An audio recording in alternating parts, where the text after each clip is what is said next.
Welcome to the Hogwarts Guide to Meditation. I invite you to settle yourself into a nice and relaxed position, somewhere peaceful and quiet, away from any potential distractions, so that we can calmly venture into the wizardry world of Harry Potter. So take your time to settle in, make sure you are very comfortable, and when you are ready, allow your eyes to drift closed. Now, let's take a couple of slow, relaxing breaths, breathing in through the nose, allowing the belly to fill with air, holding the breath for just a moment, and then releasing the breath out slowly and gently. Taking a long, deep breath in, holding the breath, and on your exhale, allow your body to totally relax into your position. Allow your shoulders to drop down away from your ears. Relax the space between your eyebrows. Relax your jaw. Notice any areas of your body that may be feeling tense and just allow them to soften with every exhale. Breathe in deeply. Hold. And breathe out slowly and gently. And one last time, breathe in deeply, hold, and breathe out slowly and gently. And let go of the control of the breath. Allow it to be soft and natural, and spend a few moments now connecting to your body. Simply observe your natural inhales and exhales. Give yourself a moment to feel your body sinking more deeply into a relaxed state. Enjoy the feeling of letting go and releasing all your worries, releasing all your to-do lists. Let it all just fall away as you feel your body and your breath. And now, imagine you are standing before gigantic castle oak doors that lead you to the entrance hall of Hogwarts. You notice Hagrid standing on your right, and he raises his hand to plant a few loud knocks. He looks at you and smiles. You wait in great anticipation for what lies beyond these doors. Your heart flutters with excitement, and as the door swings open, you notice a tall, grey-haired witch with an emerald green robe. Ah, welcome to Hogwarts. She looks at you and smiles. I am Professor McGonagall. Please come in and enjoy your stay. She pulls the doors wide open for you and you enter the entrance hall. You notice the beautiful surroundings. The walls are made of stone, lit with flaming torches. The ceiling is as high as the sky, and there's a magnificent marble staircase. Everything about this place seems so mysterious and enchanted.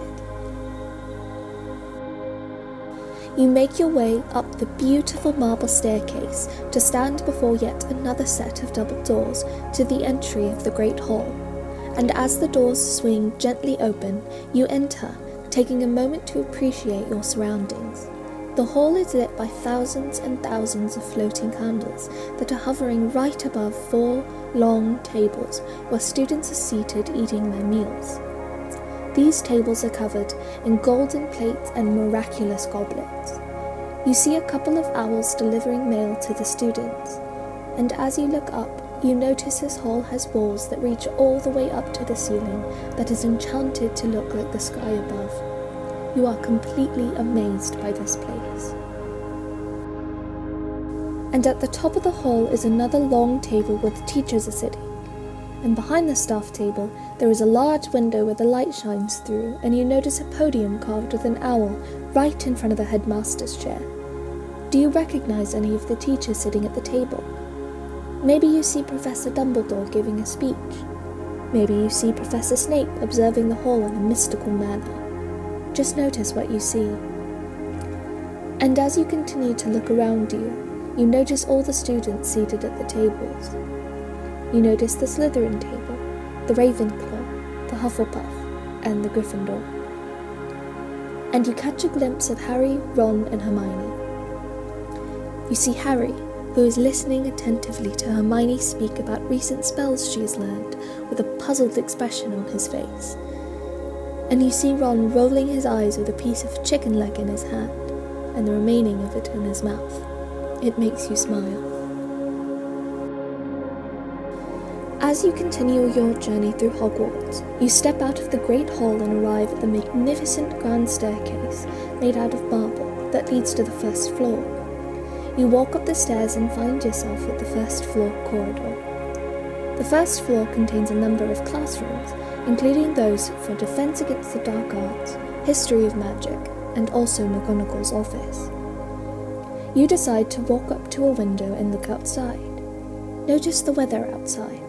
Notice if it's sunny or if it's raining. And notice, what do you see? Do you see the large mountains in the distance? Or the Great Lake? Do you see the Quidditch pitch? Do you see Hagrid's cabin?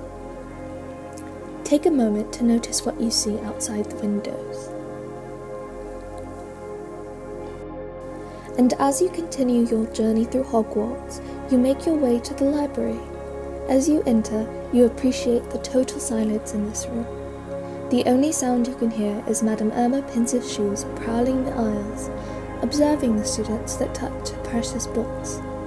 Madame Irma Pince was a librarian who saw herself as the guardian and protector of the books, making sure that no student will eat, talk, laugh, whisper, sneeze, or scurry in the library.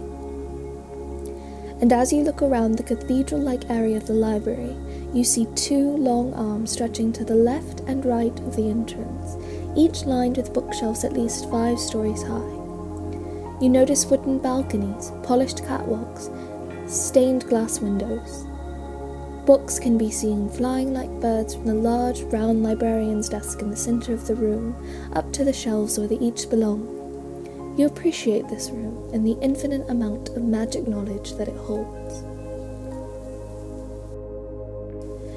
Now, you make your way out of the library towards a wooden bridge. The bridge is constructed of wood beams that extend to the floor of the ravine it lays across. The roof of the bridge is sagging and appears to be quite tarred. The bridge is bent and appears to be crooked, blending in with the natural environment surrounding it. And as you walk across the wooden bridge, you breathe in the fresh air around you, and as you get closer to the end of the bridge, you see a small stone gazebo with some benches. You approach the Sundial Gardens. The garden is composed of a circle of giant stones forming a sundial. This part is known to be the oldest part of the grounds. It is possible this was a spot where the founders of the school decided to establish Hogwarts. You see a wooden bench nearby, looking over the Grand Lake, and decide to sit on it. And as you rest here peacefully, you decide to take a couple of deep, relaxing breaths, breathing in the fresh air. And as you look over to the Grand Lake, you notice the vastness of it. The lake has a number of very unusual inhabitants, including a giant squid, a village of merfolk, and many Grindylows. On one side of the lake, you see the Bowtruckle Island, where there are a few trees, one of which contains Bowtruckle, a hand-sized magical beast and intensely shy creature, with long, sharp fingers, brown eyes, and general appearance of a flat-faced stick figure made of bark and twigs. And as you continue to look at the lake, you feel very peaceful here, very relaxed. Now, on your next in-breath, breathe as if you are filling your entire body with air. Breathe as if you could feel the air through every part of your body. So, breathing in, allowing the inhalations to fill every part of you, from the top of your head to the bottom of your feet. And when you exhale, allow your exhalation to release everything from your whole body. You are appreciating the beauty of this place. You feel very grateful to be here in a world of magic where everything is possible. And you decide to return to the castle as you see the sun begin to set in the distance. You make your way to the Gryffindor Tower, and as you approach the entrance to the Gryffindor Common Room, you notice it is concealed under the portrait of the Fat Lady. To enter, one must present the fat lady with the correct password of the week. You whisper the password and the portrait gently swings forward to reveal a round hole in the wall. And as you enter it, you find yourself in the Gryffindor common room. You come inside to be welcomed by a roaring, crackling fire and stuffed armchairs. The fireplace mantel is adorned with a portrait of a lion, representing the Gryffindor spirit. There are gold chandeliers casting a warm glow all around the room. The room is very cozy and welcoming. The room is decorated in several shades of red. There are many windows that look out onto the grounds of the school. The walls are covered with scarlet tapestries that depict witches and wizards, but also various animals. There are bookcases located in the room, filled with various novels and forms of literature. You decide to take a seat by the fireplace. You get all cozy and snuggly, feeling very peaceful and relaxed. And you enjoy your rest here, feeling extremely welcomed by Hogwarts. It feels as if these wizardry grounds are embracing you like a warm, cozy blanket. And you close your eyes, listening to the soothing crackling of the fire, taking gentle breaths, feeling so at peace. And as this practice comes to an end, you may stay here for as long as you wish, or you may gently begin to come back to your surroundings. Wiggle your toes and fingers, move your head from side to side, and when you are ready, gently open your eyes. Yes. I guess this is the time for you to now go back to the Muggle world, isn't it? So if you dare, open your eyes.